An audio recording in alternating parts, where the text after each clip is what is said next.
जी अस्सलाम वालेकुम जी। डीएसपी साहब ये चेक करें जी, ये मैंने पारा कुश्ता किया है। ये है रेड मरकरी, ये सुर्ख रंग का पारे का कुश्ता है। ये चेक करें पारे का म्यार, इसकी चमक देखें, सोने की तरह चमक है पारे की मुकम्मल।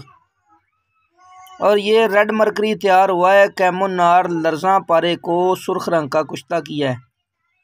ठीक है जी, ये पारा लर्जा कैमोनार पारे का कुश्ता है जी, सुर्ख रंग का।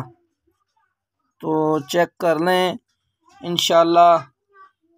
ये जो सुर्ख पारा कुश्ता है ये अक्सीर है इंशाल्लाह इधर ही। ठीक है जी, अस्सलाम वालेकुम। अस्सलाम वालेकुम जी। डीएसपी साहब ये देखें काफूर कैमुनार काफूर जो कि बिल्कुल सुर्ख शहद की मानद और यकूती कलर का खून की तरह। ये देखें, ये मैंने काफूर कायम किया है सुर्ख कलर में। तो इसका म्यार चेक करें, जारी और गवासी है।